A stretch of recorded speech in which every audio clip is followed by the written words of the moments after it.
In today's video, I'm going to show you one simple color rule to follow to instantly improve your designs. I'll walk you through this color rule, show you some examples, and we'll use it for ourselves on a wireframe to show you exactly how it works. Let's get started. So this super easy rule to follow is the 60-30-10 color rule. It's originally from interior design and it's very popular, but if you utilize it in certain ways for UI design, it looks really good. It can take your color game to the next level in your designs. So what is 60-30-10? Real quick, it's just using 60% of one color, 30% of another, and 10% of another, equaling 100, equaling the total design. So the way I like to think of this for UI design is the 10% is the primary color. This is your main highlight, your main call to action color. You want the user to be drawn to this color. So it's naturally going to contrast these other two colors. It's going to stand out and you're not going to use it as heavily, just using it 10% throughout the design.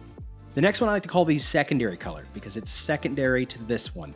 And it can be used as a complement, it can be used to contrast, and it can be used as just the text for the section for some UI designs. Finally, this last one, I like to think of the theme or the background. It's used about 60%, which is typical for a background in UI design.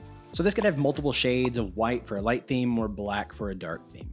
You can even use color, but that's a little bit more advanced. So the best way to learn this is to see it. So let's go through a few design examples and show you all about 60-30-10, and then we'll hop over to this wireframe and actually create some color palettes using 60-30-10 together so that you've mastered it by the end of the video. The number one thing I want to preference in this video is 60-30-10 is simply a guideline. You don't have to do it perfect. So this first design does not do it perfect at all, which is why I showed it first, to show you that you don't have to follow it so strictly or else design would be boring. So if we break it down here, the background color is going to be my 60%. That's the black color. And then instead of having the call to actions, the buttons, the things that are important as the 10%, they're more of a 30%, this white color. And then you'll see I have two brand colors. One is this lime green, and then one is this lighter purple color. And the reason this kind of follows the 60-30-10, even though it's kind of proportionally out of line, is because the way I'm using the white is very intentional. So the buttons have a lot of padding, which makes them the whitest element on the screen. They have nothing really that clashes with them other than the huge heading, but it's still a thinner font. Even the button in the navigation is a secondary, so it creates a visual contrast between them. So it's still guiding the user's eye to these call to action buttons because of the way I'm using the other white colors. Even though it's still more of a 30% of the design, it's still trying its best to separate those important elements like you would with a 60-30-10. And if you're a designer that frequently creates websites like this in Figma, and you want to turn them to real websites, you might be interested in the sponsor of today's video, Framer, a new no-code website building tool that allows you to launch any website in just a few days without needing a developer. As a designer, the thing that I can appreciate the most about Framer is that it feels like I'm using a typical canvas-based design tool like Figma, which I use in my everyday workflow. Except this tool has the power to put out a full finished website. In fact, they even have a Figma plugin where I just run it on my design, it copies all of my layers over, and I can paste them directly into Framer. And because constraints from Figma transfer over to Framer and my auto layout swap to what they call stacks, after a few adjustments and some effects added in, we have a website that looks like this in just a few minutes. But of course, Framer can do way more than just creating a pretty landing page. They have a full content management system, out-of-the-box SEO optimization, built-in analytics, and of course you can add those advanced scroll animations and effects to make your websites come alive. So if you or your team want to get your hands on Framer, you can use my link at the top of the description, and you can use this code right here for 25% off your first 3 months on a mini or basic plan. Special thanks to Framer for sponsoring today's video. Now let's get back to it. So now after the overview and we've looked at one example, let's get into the fun stuff and actually start designing. So let's implement the 60-30-10 in this wireframe, and we're going to do the easiest method first, which is just to utilize one primary color. So we'll select our primary color. In this case, I'm going to use a green. And I usually like to select my primary color up here in the top right-hand corner just because they look nice and rich and the color looks really good. And I'll adjust this slider here to the exact green I want. Now for the secondary section, we're going to kind of use the text that's on each section as that color. So I'm not going to set this for now. And then over here, we'll set a dark theme. So I'll just pick a nice black color. Go with something like that. And then I'm actually going to create a few swatches, and I'll just put these above so you can see. So we'll have that swatch, and then let's create a slightly lighter shade, and then maybe another one that's a little brighter than that. So for our 60%, we have these 3 black colors in there. Then for this, we'll just swap this over to white because we'll utilize the text color. And then our primary is going to be our green. So let's apply that to the first section. So I'll do my button first. And then let's set the background. And this is going to be the medium color. And then these are supposed to be image placeholders, but for now we'll just set them to black. And then we can swap over the text to white. So you can see the first section is already following 60-30-10. We got 60% is black, 30% white for the text, and then the call to action is our 10% green. And if we take a look at this top section, you can just see by using 60-30-10 that your eyes are drawn to the text and to that call to action immediately. The call to action stands out really nice and contrasts the rest of the screen, which is the power of 60-30-10. We move on down to the next section, a little bit more complex of a section. We got some tags here to refine this list of these cards. And so the first thing we'll start off with is setting the default color in the background to a darker black. Swap our text over to white so it contrasts well.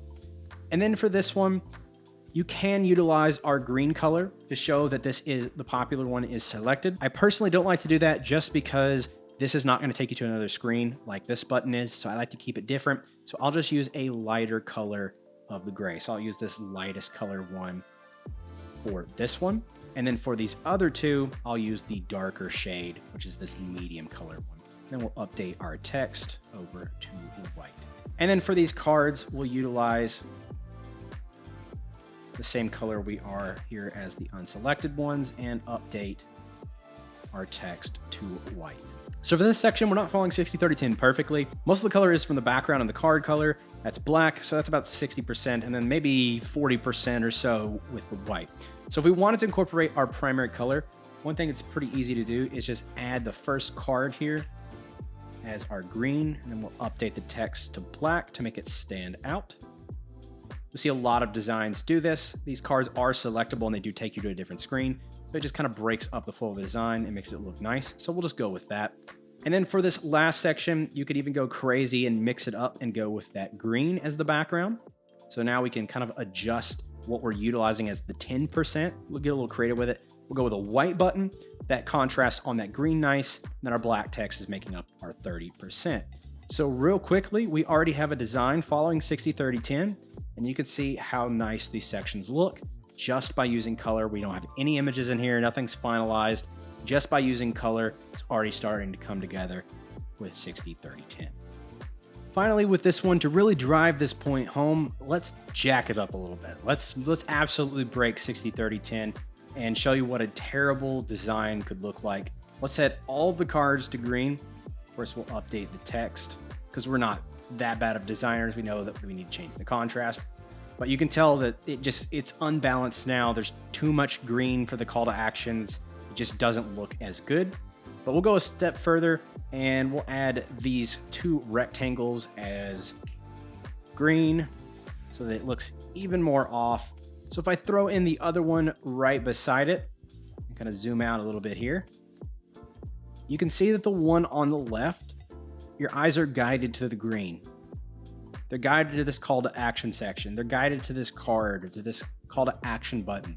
Over here, it's just a green mess. There's too much green. So you can just see how much better the one on the left is.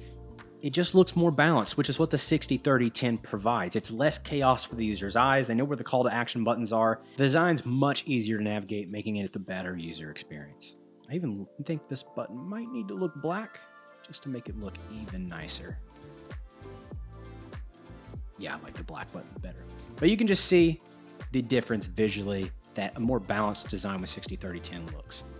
So if we take a look at this second design for Valvoline's mobile landing page, which I redesigned in my last video. If you missed that, I'll link that on the screen now. For this design, I have 2 different 60% colors because the theme changes throughout the design.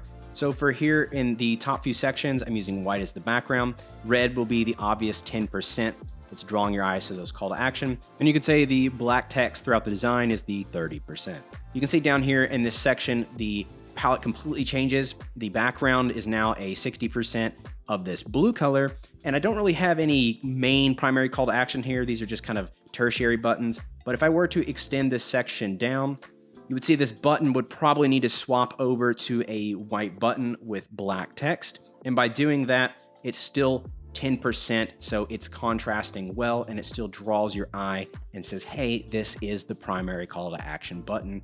Click me. All right, so if we look at this simple app screen here, you can see it's following 60-30-10, and it's got one primary color, just like the method we did just a minute ago. But you can mix it up and have more than one color. Like this app right here that has the blue as the 10%, but I've also got some brand colors thrown in there kind of as the 30%. It doesn't exactly add up to 30%, but they're kind of secondary, which is why I call this color right here the secondary color, just because it doesn't always have to be perfectly 30%.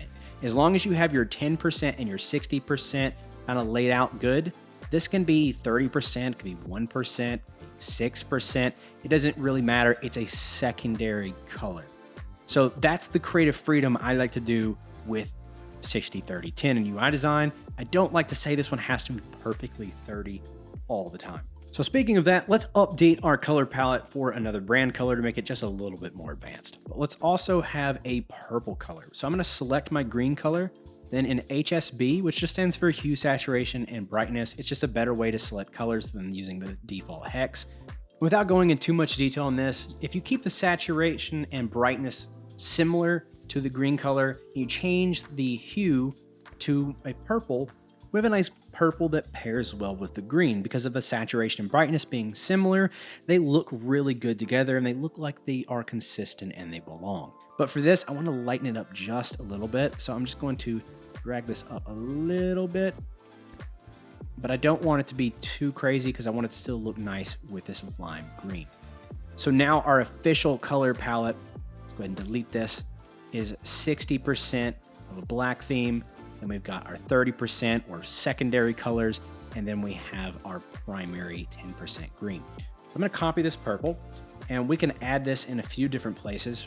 The place I really want to add it is this chip that I talked about earlier. It's not going to take you to a different screen, so it's perfect for that secondary color. But whichever tag you have selected here, whichever chip you have selected, can be purple, and we can still keep the green and it look nice. Then if we wanted to, instead of having our green, which we're using for our primary call to actions for this background, you can use that purple if you wanted to. And then you might be able to get away with that green. Might have to adjust the colors a little bit. Let's see how it looks. Yeah, I need to adjust the colors a little bit to get the contrast perfect, but you could use that like that to kind of blend in that purple into your theme. And it's not perfectly 30% like I said, but it still adds a little bit of color into the design, and it's another way to add more colors. So the way I like to do it is you could have 3 or 4 different brand colors in this 30% section. So you could even have like a blue color or something.